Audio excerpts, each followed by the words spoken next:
Paulo faz isso também, Paulo? Iniciei. A gravação foi iniciada, presidente.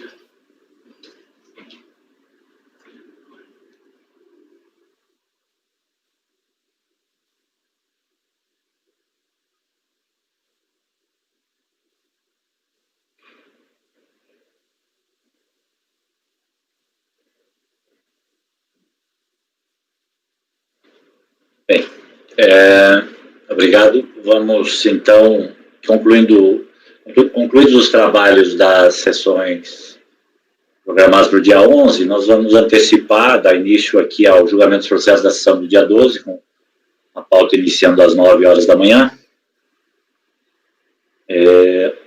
Começando pelo processo do item 47, recorrente Copebras Indústria Limitada. O processo da minha relatoria já disponibilizei para os senhores, para as senhoras, está aí na pasta. Para fazer um breve resumo da situação fática, o voto ficou um tanto longo, e vou querer tratar consigo um posicionamento. Eu estou até revendo aqui de umas discussões que nós já tivemos nesse colegiado, mas dessa feita eu resolvi me aprofundar um pouco mais no estudo do caso e cheguei a conclusões diversas de outros posicionamentos. Então, é um processo de pedido de restituição de saldo negativo do ano de 2000, acumulado com pedido de compensação parcial. A unidade administrativa deferiu parcialmente o pleito de restituição por entender que a interessada não ofereceu integralmente as receitas financeiras oferidas no ano 99, a tributação.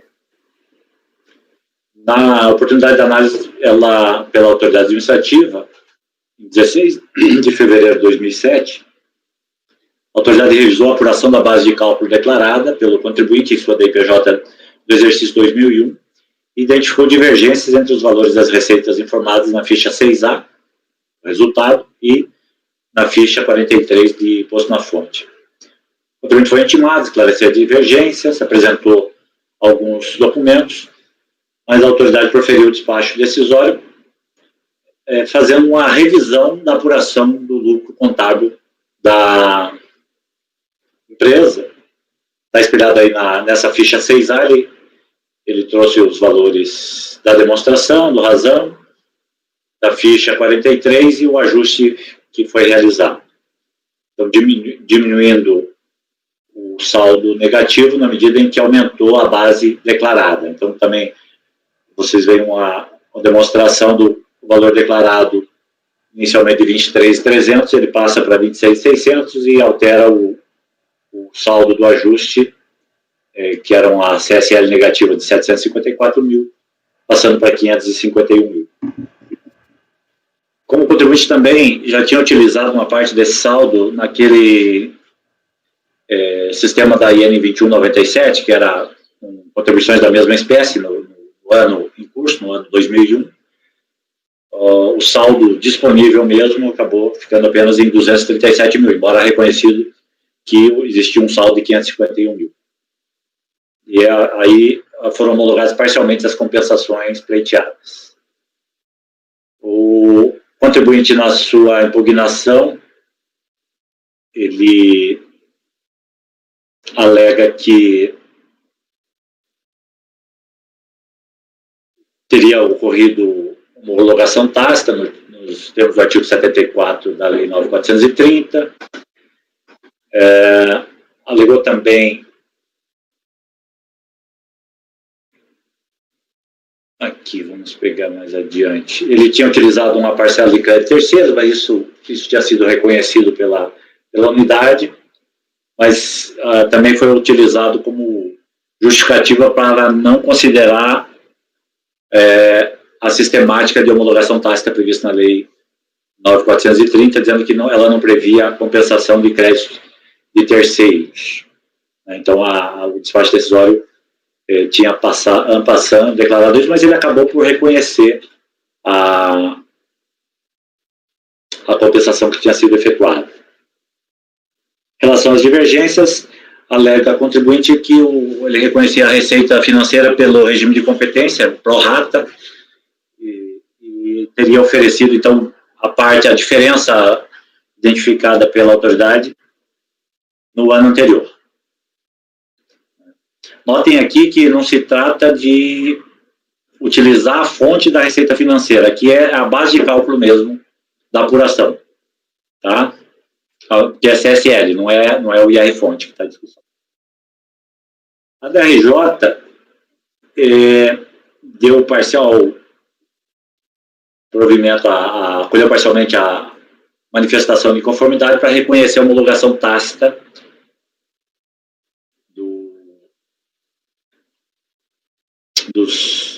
das compensações pleiteadas, mas não reconheceu a diferença do direito creditório pleiteado.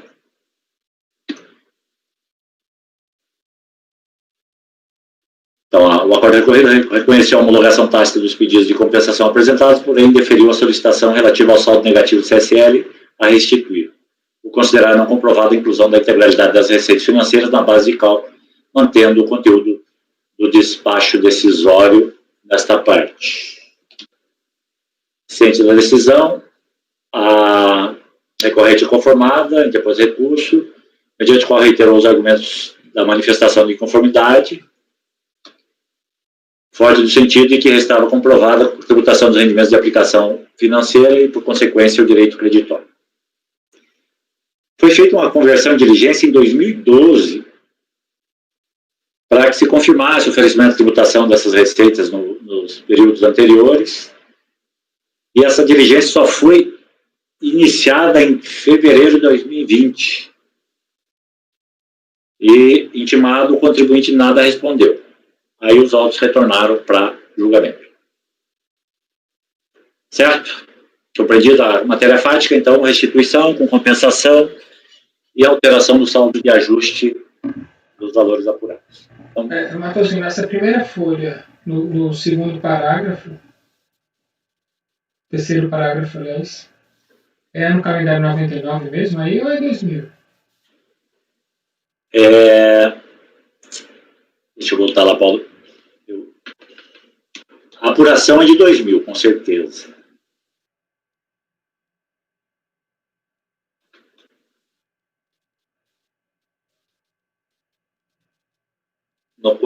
No qual ponto que você fala... Terceiro parágrafo. A unidade administrativa não ofereceu integralmente as receitas financeiras oferecidas... É no ano 2000. 2000. Ele que alega que uma parte foi oferecida... Entendi. Certo. Beleza. Tá.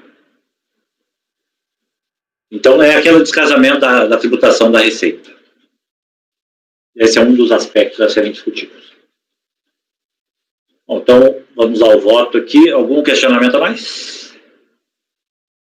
O recurso é tempestivo, tem pressuposto, assim conheço do recurso. A questão que permanece em discussão nos autos trata do não oferecimento à tributação das receitas financeiras pela recorrente, apurada pela autoridade administrativa ao efetuar o exame do pedido de restituição de saldo negativo da CSL no ano 2000, no ano calendário 2000, apresentado em 12 de julho de 2001, seguido de compensações parciais com débitos apurados. Nos meses de junho e julho de 2001, apresentado por meio deste processo. Na oportunidade da análise do pedido pela autoridade administrativa, 16 de fevereiro de 2007, a autoridade fiscal revisou a apuração da base de cálculo declarada pelo contribuinte em sua DIPJ do exercício 2001 e identificou divergências entre os valores das receitas informadas na ficha 6A e o demonstrativo da ficha 43 relativo ao imposto na fonte. Tendo em vista o ajuste feito e o não reconhecimento das estimativas do mês de janeiro de 2000, quitado mediante compensação crédito terceiro, a autoridade administrativa reconheceu apenas um crédito de 237 mil. Aqui, eu esqueci de corrigir essa parte aqui, na verdade, o despacho decisório reconheceu. Aqui, especialmente, a divergência foi em função do ajuste da... Vou retirar esse trecho aqui, que não houve o reconhecimento da estimativa de janeiro, de fato. Inicialmente, eu tinha compreendido que eles não tinham reconhecido, mas, na verdade, houve sim. a autoridade reconheceu o crédito apenas de 237 mil, foi porque ele tinha utilizado com débitos da mesma natureza de CSL de 2001. O acordo recorrido reconheceu a homologação tácita das compensações apresentadas referente parte do direito creditório pleiteado, seguintes valores. Está aí. No tocante ao ajuste da base de cálculo, o acordo recorrido entendeu que não restou comprovado que as receitas financeiras oferidas foram integralmente oferecidas à tributação, mantendo o despacho decisório. Aí eu vou tratar, esse é o ponto que eu trago aqui como uma discussão, tentando fazer com os senhores, da decadência. Antes de analisar a questão de fundo relacionada ao entendimento da autoridade administrativa quanto ao oferecimento da tributação apenas parcial das receitas pela contribuinte e a consequente revisão da base de cálculo apurada e informada na DPJ, entendo necessário analisar a possível ocorrência de decadência do direito do fisco e revisitar a apuração feita pelo sujeito passivo.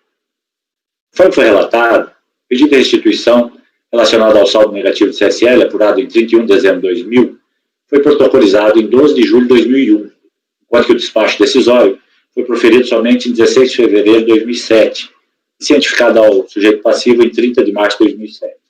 Ou seja, transcorridos 6 anos e 3 meses da data da ocorrência do fato gerador. O acordo recorrido, inclusive, reconheceu a homologação tácita das compensações apresentadas durante o ano 2001, com base no artigo 74, parágrafo 5º da Lei 9.430. De acordo com os elementos dos autos, o contribuinte apurou a contribuição social devida no ano 2000 e informou em sua DIPJ 2001 original, e efetuou o recolhimento antecipado do tributo, que superaria o montante anual devido apurado. Dos elementos acima expostos, resta indiscutível que o lançamento da dita contribuição social do ano calendário 2000 restou homologado com o transcurso do prazo previsto no artigo 150, parágrafo 4º do CTN, considerando que não se discute a existência de dolo, fraude ou simulação da referida apuração, conforme decidiu o STJ no RESP 973, no regime previsto no artigo 543 do antigo CPC. Na esteira da conclusão acima, resta inarredavelmente ultrapassado o prazo decadencial para que o fisco pudesse revisar a base de cálculo apurada pelo contribuinte e constituir novos créditos tributários daquele período de apuração mediante o lançamento. Ocorre que aqui estamos a tratar do pedido de restituição acumulado com compensação parcial do crédito, efetuado pelo contribuinte em face da apuração de saldo negativo no período, objeto de revisão pela autoridade administrativa, que denegou parcialmente o crédito pleiteado ante a conclusão de que os valores apurados, como devido, seriam maiores que os confessados na declaração de rendimento. E no caso, tal negativa se deu unicamente por meio de despacho decisório, ou seja, inexistiu um lançamento de ofício das diferenças apuradas por parte da autoridade administrativa para a constituição do crédito respectivo, sendo apenas feita a glosa do respectivo montante de crédito a restituir pleiteado. O reconhecimento da decadência em situações como esta ainda é objeto de divergência com os colegiados do CARF, embora se verifique a existência de acordo da primeira turma da Câmara Superior proferido nesse sentido.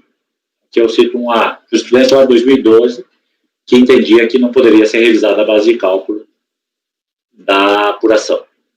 Tal entendimento, porém, não predominou desde então, existindo vários julgados das turmas ordinárias no sentido de que os pedidos de restituição, compensação, não restariam submetidos aos prazos decadenciais aplicáveis à constituição do crédito tributário pelo lançamento de ofício, conforme os acordos tais e tais, deste colegiado sob a relatoria do conselheiro Paulo Henrique, sintetizado na seguinte emenda.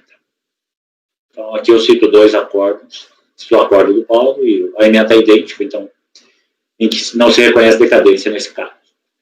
Nos acordos acima referidos,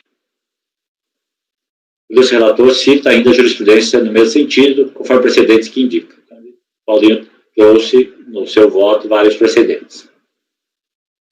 O argumento central dessa última corrente é no sentido de que não deve ser confundida a impossibilidade de constituição do crédito em face da decadência para o seu lançamento com a possibilidade de verificação do direito creditório, inclusive dos elementos formadores da apuração de sua base de cálculo, tendo em vista a necessidade de apuração da liquidez e certeza do crédito tributário. Entende esta corrente que, especialmente nos casos que envolvem também a compensação de créditos pleiteados, o pedido deve se submeter unicamente ao prazo previsto no artigo 74, parágrafo 5º da Lei 9.430, já mencionado, como se colhe do voto no acórdão 1402-00432 da relatoria do doutor conselheiro João Otávio Tomé. E apenas alguns trechos aqui em negrito. Então, a compensação aqui não é de lançamento, ao contrário, o foco é o crédito, que vem a ser alegado pelo sujeito passivo, sendo certo, portanto, que a esse ficar fazendo a prova do seu direito. O artigo 170 do CTN é expresso ao atribuir à lei o poder de autorizar a compensação tão somente com créditos líquidos e certos do sujeito passivo contra a fazenda pública. Assim, é somente a partir da formalização da compensação que há sentido em se falar de prazo para que a autoridade administrativa se pronuncie acerca do direito alegado. O restante fica como citação. No voto condutor do acórdão 302, o do conselheiro Paulo vai na mesma direção e acrescenta que entendimento contrário permitiria a perpetração de fraudes por parte de contribuintes de má-fé que esperaria quase o fim do prazo decadencial para retificar os montantes devidos originalmente declarados,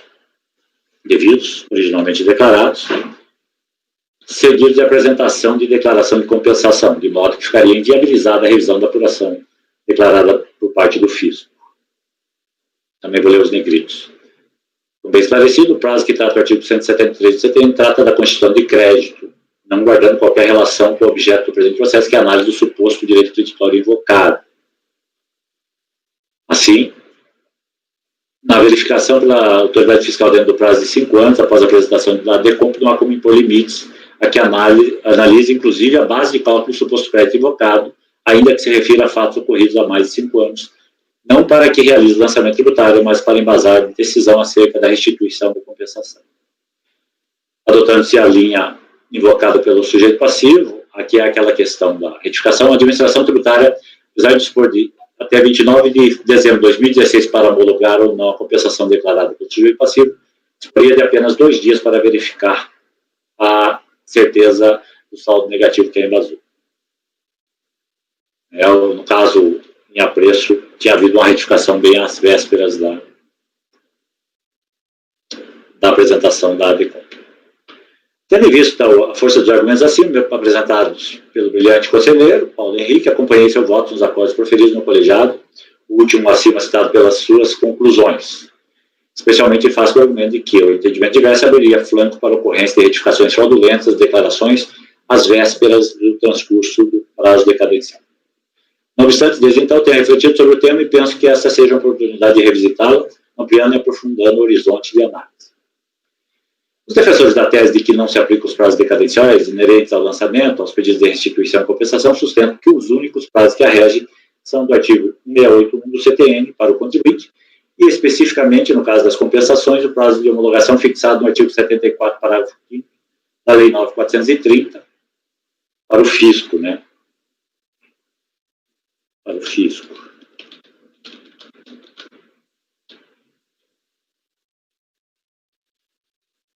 E que ainda que não existe prazo estabelecido para apreciar pedidos de simples restituição do indébito. De fato, os prazos acima referidos não se confundem com os prazos decadenciais inerentes ao lançamento, mas nem por isso estes podem ser desconsiderados quando a análise do pedido de restituição, acumulado ou não, pedido de compensação. Dúvida não há que o contribuinte possui um prazo prescricional de 5 anos para pleitear o indébito, ressalvada a hipótese prevista na súmula CARF 91, aquela que nós julgamos hoje. O 10+10, para quem pediu até junho de 2005. O mesmo ocorre quanto ao prazo para homologação das compensações. 5 mais 5, viu? Não é 10 mais 10, não. 5 mais 5 mais 5, que dá 10. Perfeito. O mesmo ocorre com o prazo da homologação das compensações, que é de 5 anos, da data da sua apresentação, ressalvados os casos em que o contribuinte apresenta declarações retificadoras.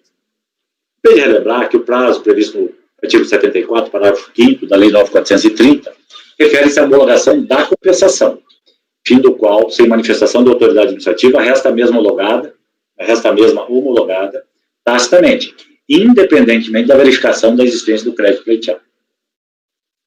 Trata-se de regra atinente exclusivamente ao processo de compensação, que, a meu ver, não tem o condão de excluir as normas gerais de lei tributária que estabelecem a constituição e a revisão do crédito tributário, seja pelo contribuinte, seja pelo fisco.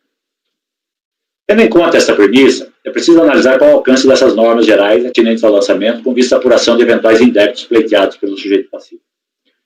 O artigo 150 do CTN estabelece que, nos casos em que a legislação prevê o lançamento por homologação, o contribuinte antecipa o pagamento sem prévio exame da autoridade administrativa, sujeitando-se à homologação desta. Citei aqui, está aqui algumas passagens em negrito, e todos os senhores são doutores nesse artigo, mas só vou ler os negritos. Então, o lançamento por homologação opera-se pelo ato em que a referida autoridade, tomando conhecimento da atividade assim exercida pelo obrigado, expressamente homologa. E o parágrafo 4, que traz a regra decadencial: se a lei não fixar o prazo para homologação, ele será de 5 anos a contar da ocorrência do fato gerador. Expirado esse prazo sem que a Fazenda se tenha pronunciado, considera-se homologado lançamento e definitivamente extinto o crédito. Caso a lei estabeleça o pagamento antecipado do tributo para caracterizar o lançamento por homologação, a atividade realçada no julgamento do STJ, reto mencionado, a legislação tributária estabelece obrigações acessórias concernentes à apresentação de declarações pelo contribuinte, CPF, DPJ, etc., nas quais os débitos não são apenas confessados, uma demonstrada sua apuração.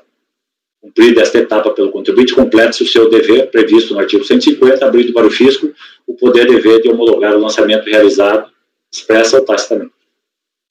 O CTN prevê também, em seu artigo 149, que esse lançamento pode ser revisto de ofício pela autoridade administrativa, entre outras situações, como na hipótese do seu inciso 5º, quando se comprove a omissão e inexatidão por parte do contribuinte, quanto ao dever estabelecido no artigo 150 do mesmo diploma, acima mencionado.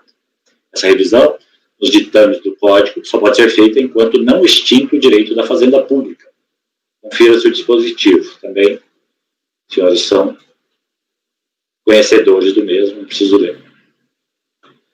Como se diz, os prazos previstos no Código Tributário para a revisão do lançamento são os do artigo 150, parágrafo 4º, e do artigo 173, inciso 1, nas situações neles previstas. Por outro lado, o Código estabelece que o crédito tributário deve ser constituído pela autoridade administrativa competente mediante o lançamento, nos termos do artigo 142 do CTN. Também cito aqui. Exposto até aqui, resta claro que o valor do crédito tributário, constituído por iniciativa do sujeito passivo, pode ser revisto pela autoridade dentro dos prazos decadenciais, mediante a realização do respectivo lançamento de ofício. Ocorre que, nos casos de processos de exames de pedido de restituição, aqui no caso de exame de processos, né, será a melhor construção.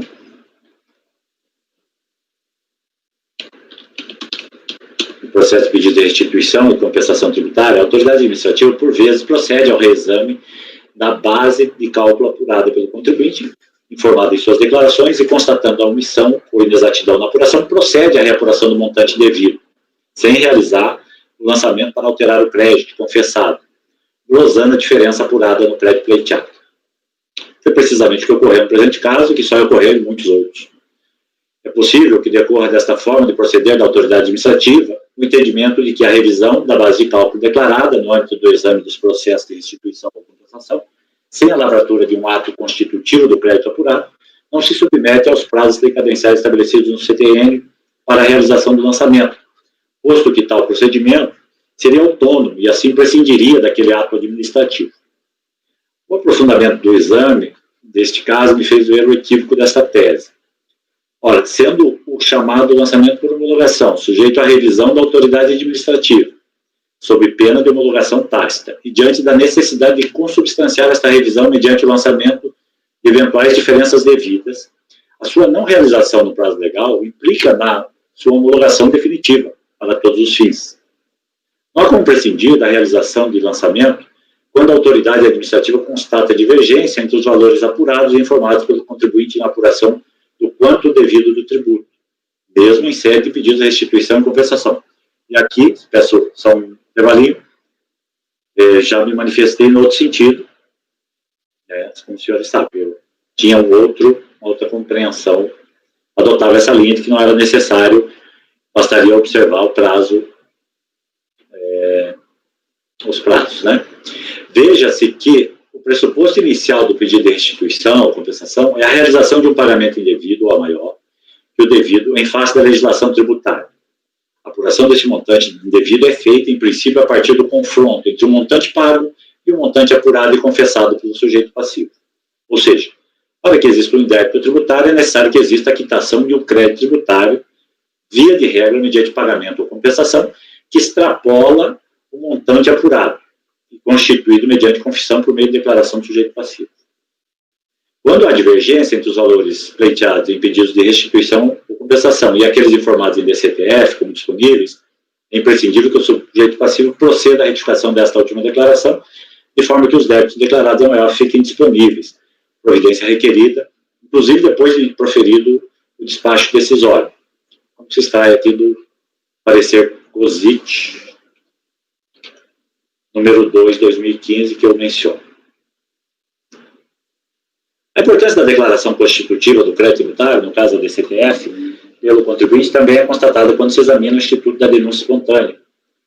Como você disse, não basta que o contribuinte efetue um pagamento das diferenças devidas e não confessadas anteriormente, sendo imprescindível, para sua caracterização, a apresentação da declaração confessando o respectivo débito, conforme decidiu o STJ no recurso especial 1149-022.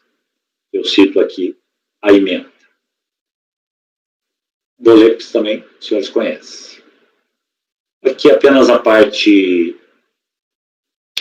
final em negrito.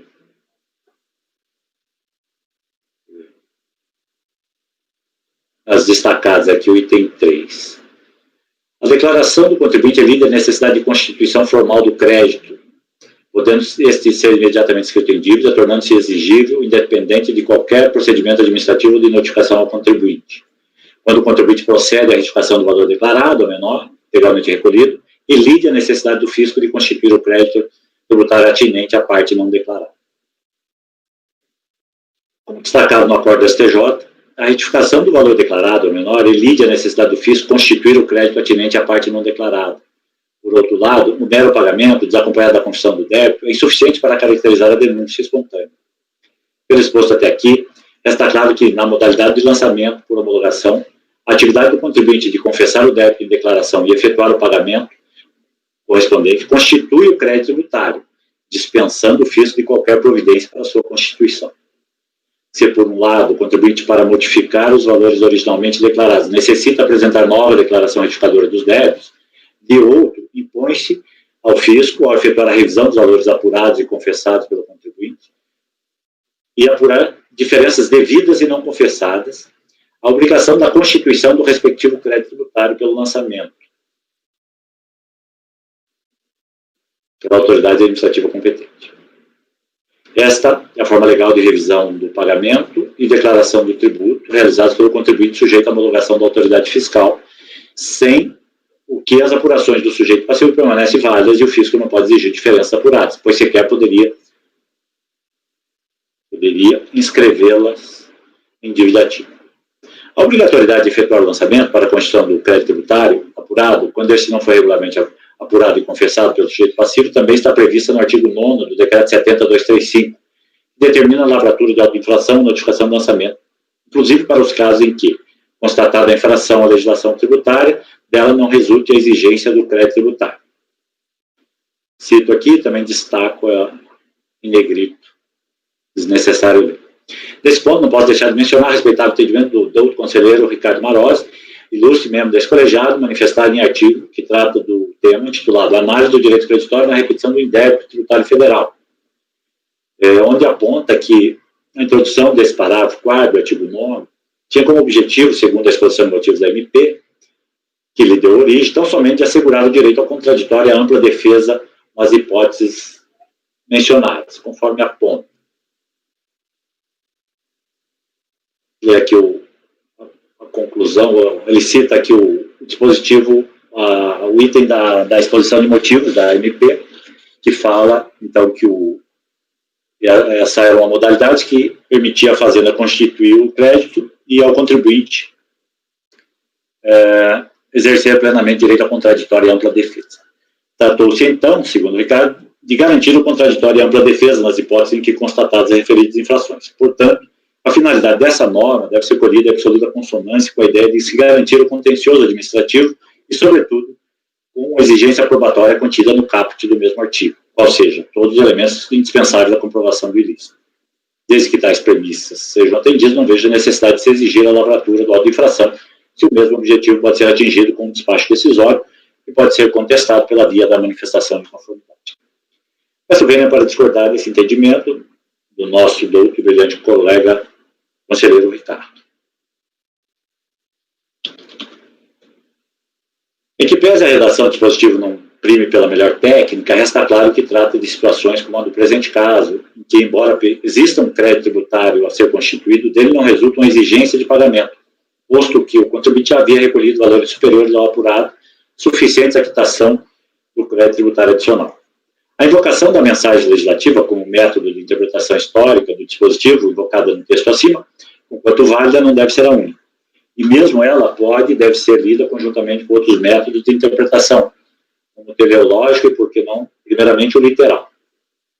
Partindo da interpretação literal do dispositivo, é possível afirmar que esse dá um comando imperativo, ao determinar em seu caput que a forma de exigência do crédito tributário deve se dar por meio de auto-infração ou notificação de lançamento, e estende tal determinação às hipóteses em que, constatada a infração à legislação tributária, dela não resulte a exigência do crédito tributário. Aqui, só para mencionar, então, estende seu artigo, em seu parágrafo, qual é o parágrafo que eu citei aqui? Parágrafo 4º, né? Eu vou anotar para...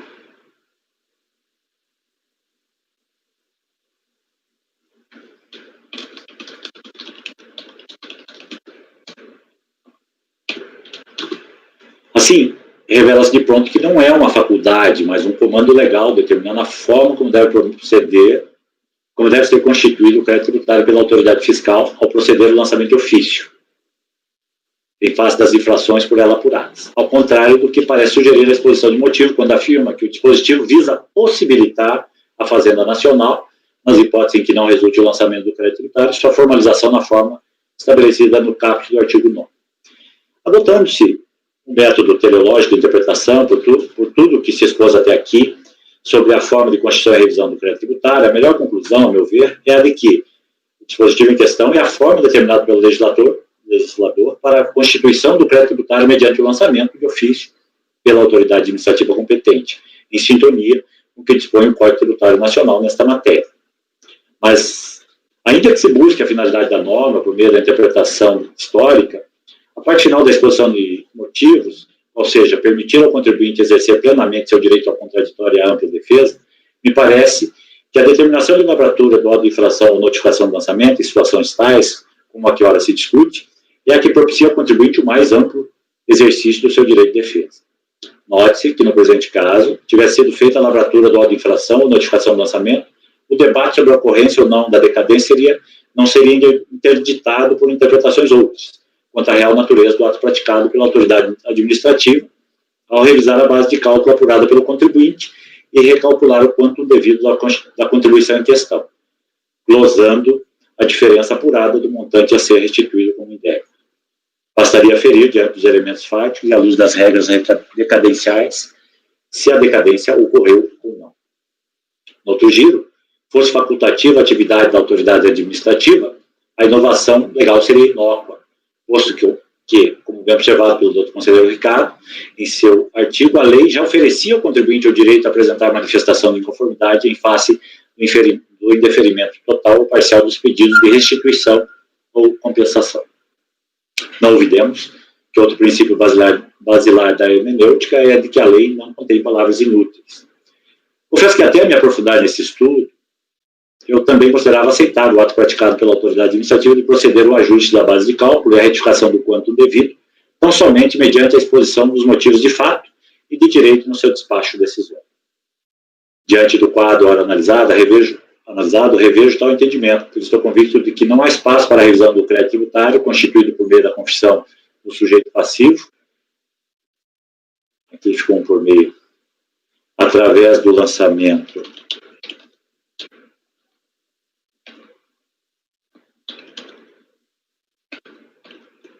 de ofício, senão pela forma determinada na lei que rege o processo administrativo fiscal, em consonância com o que dispõe o Código Tributário Nacional.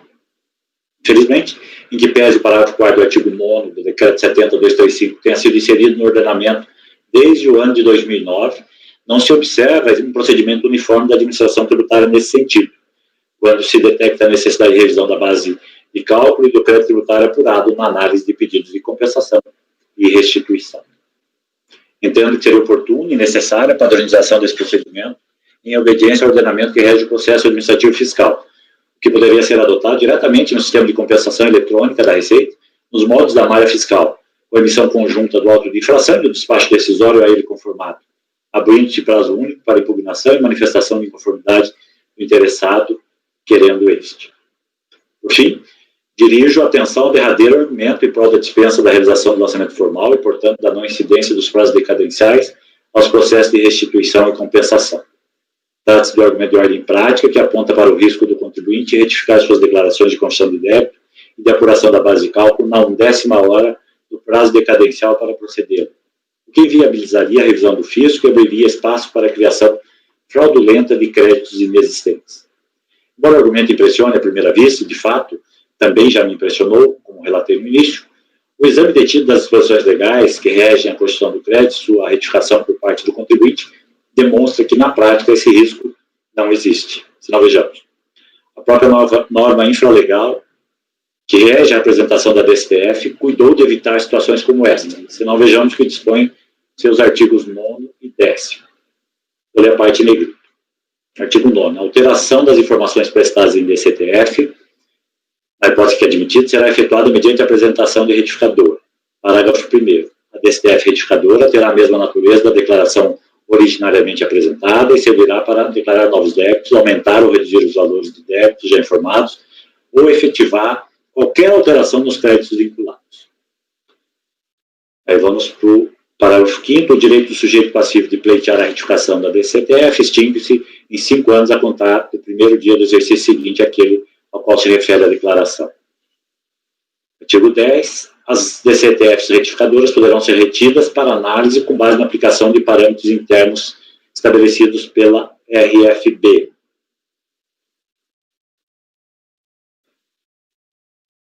Parágrafo 4º. Não produzirão efeito as informações retificadas, enquanto pendentes de análise e não homologadas. Com efeito, a norma interna da RFB já prevê a retenção para análise das declarações com base na aplicação de parâmetros internos e que estas não produzirão qualquer efeito enquanto pendentes de análise e não homologadas. Certamente, a hipótese aqui aventada é uma situação típica, perfeitamente enquadrável nos referidos parâmetros, que são definidos e manejados exclusivamente pela administração tributária. Assim, se tal risco existe, ele é facilmente neutralizável pelo fisco na definição desses parâmetros. E notem-se, nesta hipótese, quem está pedindo a retificação da apuração de sua base de cálculo do quanto do tributo devido e confessado é o sujeito passivo, sendo dele o ônus de prova do eventual erro cometido para viabilizar a confissão de débito anteriormente feita, viabilizar a retificação.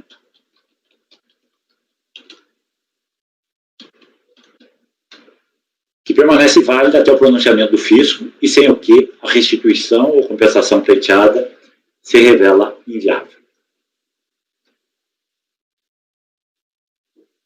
E essa norma infralegal encontra amparo no CTN, que dispõe em seu artigo 147, parágrafo 1º, a retificação da declaração por iniciativa do próprio declarante, quando vise a reduzir ou excluir tributo, só é admissível mediante comprovação do erro que se funde e antes de notificado o lançamento.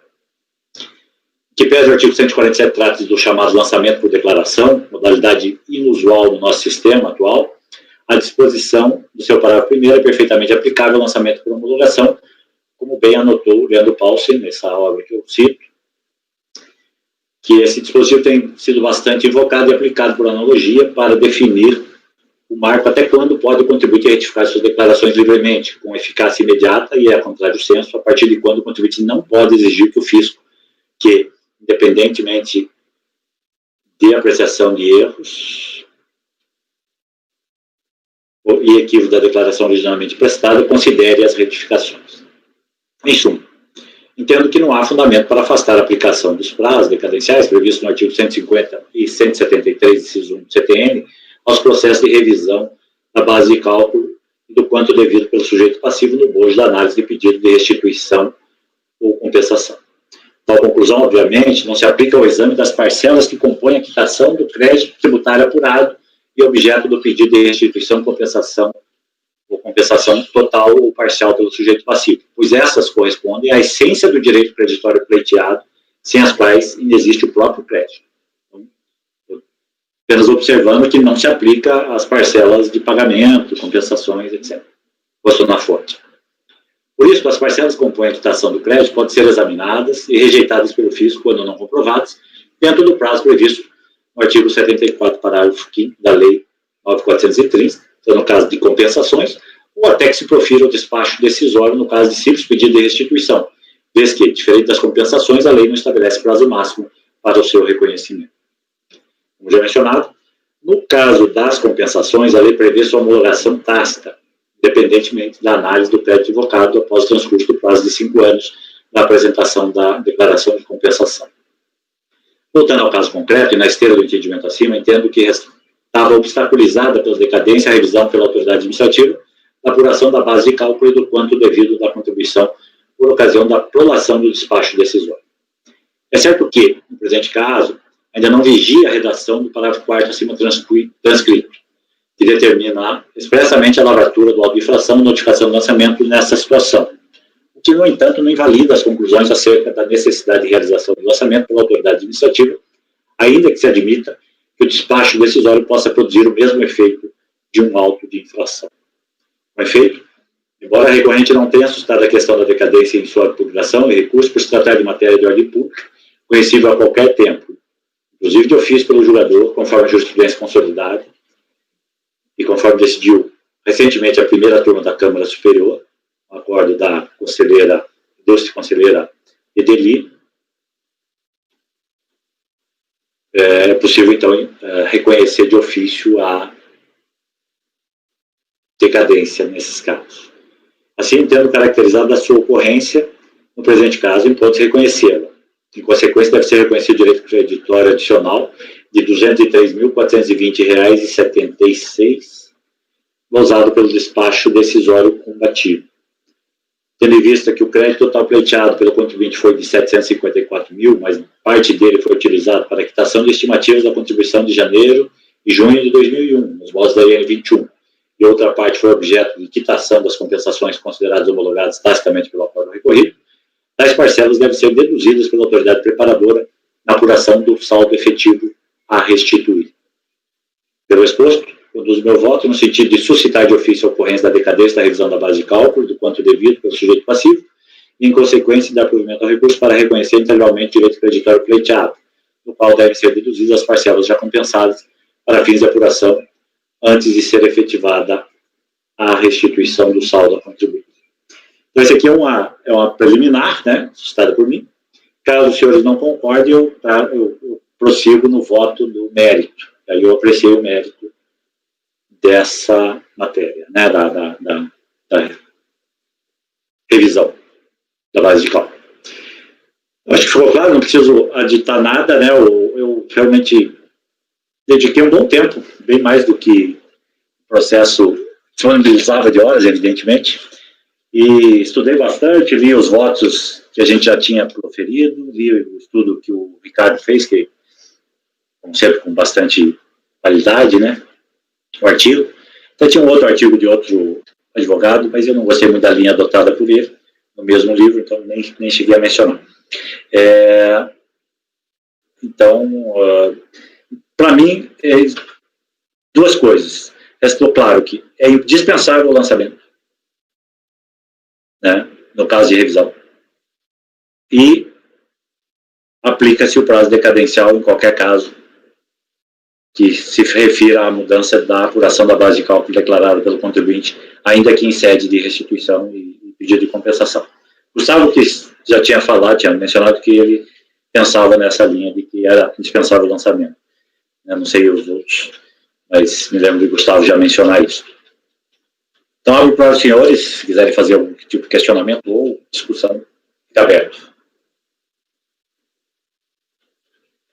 Uma senhora mudança de posicionamento, né, presidente?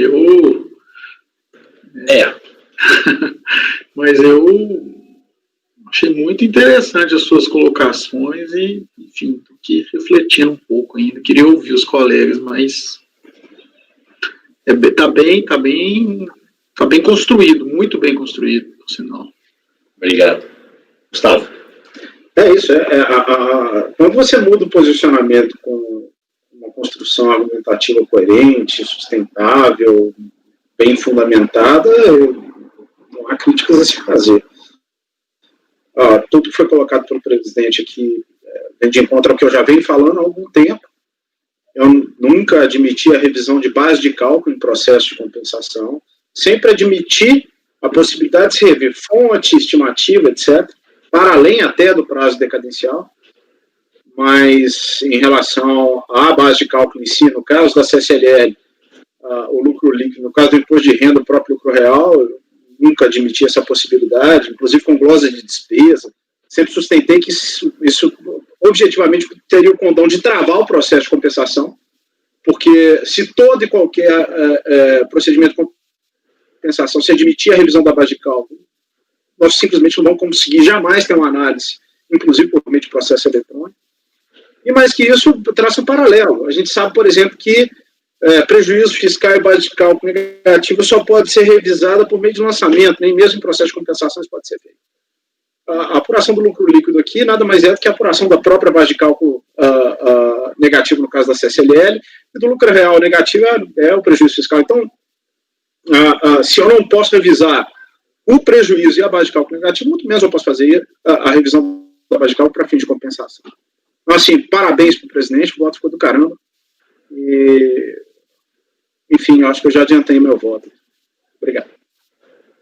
Obrigado, Gustavo. Mais alguém quer se manifestar? Podemos ir ao voto. Paulinho? Eu já estudei e já escrevi aí nos votos que proferi acerca do tema. Eu realmente eu vejo as coisas distintamente, né? O prazo de 5 anos, prazo decadencial, é o prazo para a constituição do crédito tributário, ele não afeta esse prazo para o exame do direito creditório do contribuinte, né? Em que pese as longas argumentações aí do presidente, né, respeito o posicionamento, mas eu mantenho a minha posição, né? Então, haverá divergência aí para rejeitar essa preliminar de decadência. Ok. Gustavo já se manifestou, né, Gustavo? Mas pode... Eu vou com o relator, presidente. A questão é essa. Mesmo que o prazo se refira à constituição do crédito, ele inadvertidamente afeta a compensação, porque eu não posso rever a base de cálculo. No final, ou seja, ocorreu a homologação tácita, seria um contrassenso eu homologar o lançamento e ao mesmo tempo não reconhecer o saldo. Então, com o relator, presidente. Obrigado, Gustavo. Ricardo? Como o presidente falou, já escrevi até sobre o assunto, já me debrucei bastante. Só fala um pouquinho mais alto, Ricardo, tá bem baixo, não estou te ouvindo. Como você falou, eu já me debrucei sobre esse assunto com bastante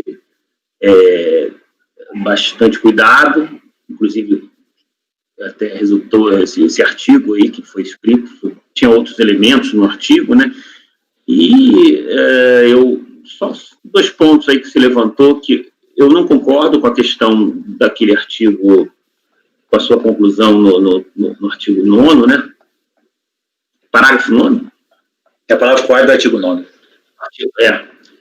Porque, para mim, aquilo ali está direcionado para as bases para a redução da compensação, prejuízo, para o prejuízo, para a redução do prejuízo, né, apurado, ou base negativa da CSL, e mantenho ainda aquela posição base na minha análise da exposição de motivos, e eu acho que o contencioso, ele de fato já é permitido no âmbito dos processos de compensação. Com relação a outra argumentação, eu confesso que acho até que você levantou hoje essa bola já num outro tema aí que a gente discutiu, né, da questão da retificação da DCTF, dessa vedação. Para mim, eu confesso que eu conheço esse dispositivo, mas da forma como está sendo lido, eu estou um pouco incomodado, não lembro de analisar a questão por essa ótica. Mas, de qualquer maneira, esse era só mais um argumento, né, para aquela, dentro, como você falou, um argumento de prática. Pragmático, né? Então, para mim, não muda muito o meu posicionamento. Peço vênia, né? de fato, foi um voto brilhante, muito bem feito. Acho que os contribuintes agradecem, porque vai ser difícil de enfrentá-lo, né? Mas eu, por hora, eu acredito que não vai mudar meu posicionamento sobre o assunto. Como eu falei, eu já me debrucei com bastante cuidado sobre o assunto. Então, eu acompanho a divergência do Paulo.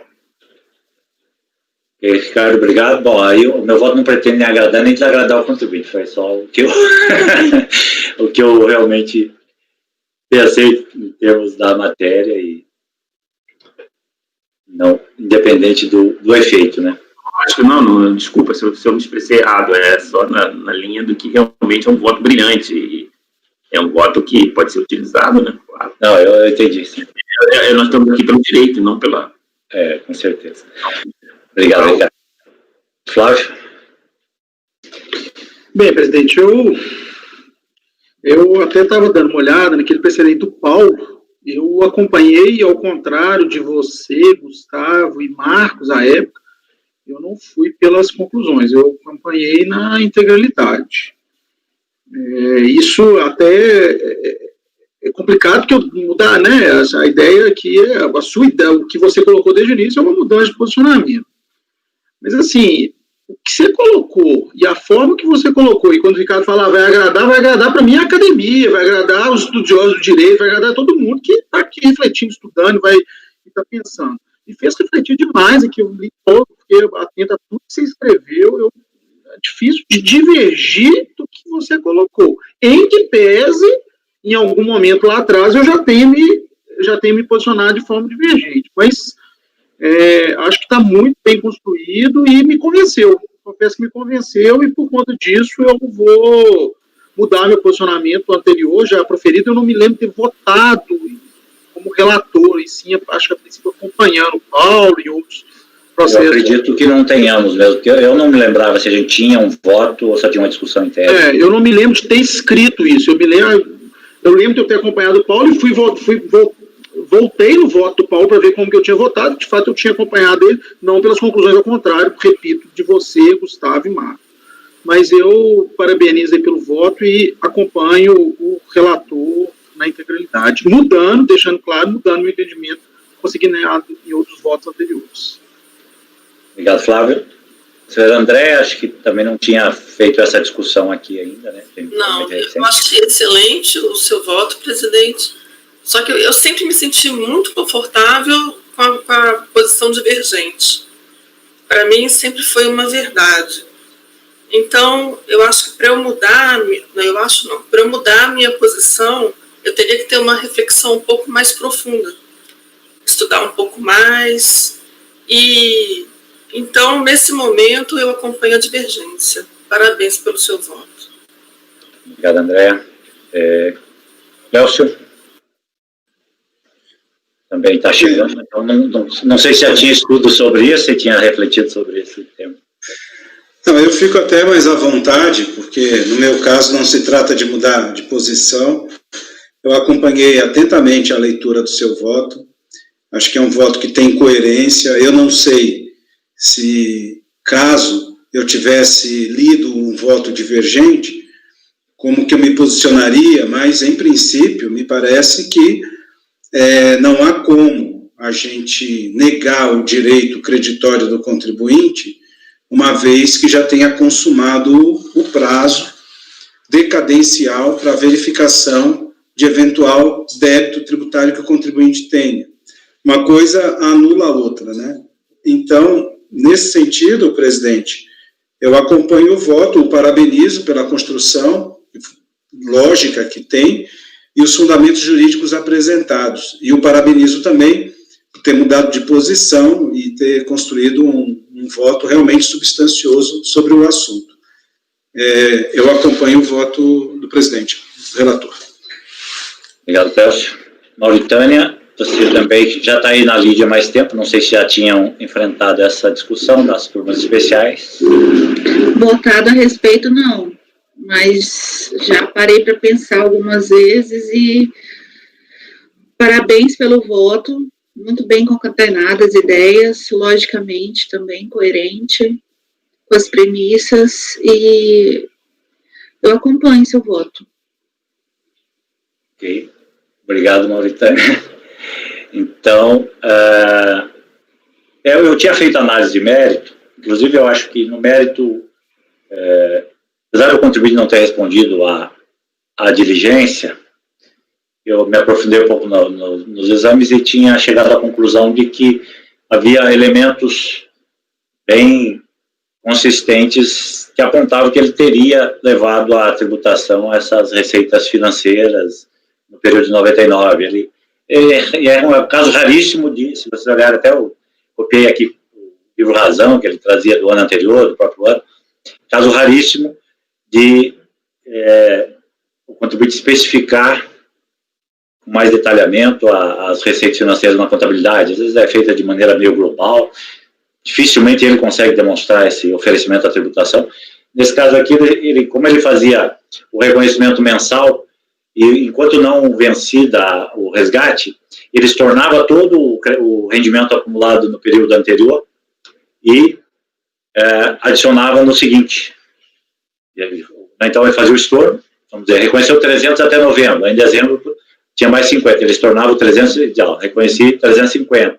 Mas é um título que ainda não foi resgatado. Aí em janeiro ele resgatou, mas ele mantém aquele 350 e estorna só o valor da receita do rendimento resgatado em janeiro. Então ele já ofereceu em dezembro e oferece só a diferença, vamos dizer, mais 50 em janeiro. Então, claro que eu não fiz individualizadamente isso, mas em valores globais é muito próximo da diferença apontada no despacho decisório, que era em torno de 3.819.000, uma coisa assim. Ele tem um estouro, por exemplo, em dezembro de 3.866.000. Então, achei que era muito próxima aos valores, né? Então, e a própria autoridade administrativa, ao proferir o despacho, ela não se aprofundou. Fez de maneira mais genérica e tal. Então, no mérito, eu ia dar provimento, caso fosse superada, mas, evidentemente, com a maioria formada, essa parte do voto será desconsiderada. Enfim, então, proclamando o resultado, agradeço aí as palavras de vocês, gentis. Por maioria de votos, acatar a preliminar de decadência, suscitado de ofício, e, em consequência, dar provimento ao recurso, vencidos os conselheiros Paulo, Ricardo e Andréa, né?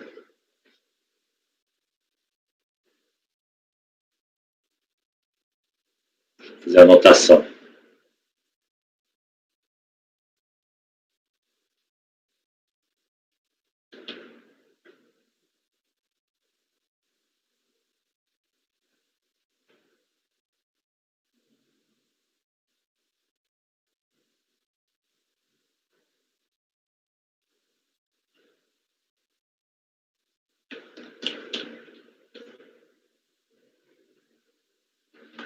Bem, como eu disse, a gente ia levar praticamente essa hora.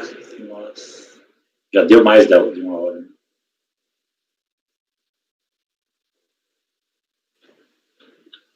Uma hora foi só a leitura do voto. Foi. Mas já antecipou, né, de amanhã? Sim, ganhamos um tempo na pauta de amanhã, né? Não sei se vocês querem parar por aqui. Está na hora. Tá bom, né? Avançamos. Eu achei que a gente ia avançar um pouco mais, mas eu acho que hoje era mais pesado um pouco a pauta. Tá mais tranquilo, Matheusinho. Dê uma olhada aqui na pauta, não tá tão, sim, não sei, né? Discussões sempre parecem, mas tá tranquilo. Bom, vamos encerrar só a gravação, Paulo, só para a gente aí dar os encaminhamentos para amanhã.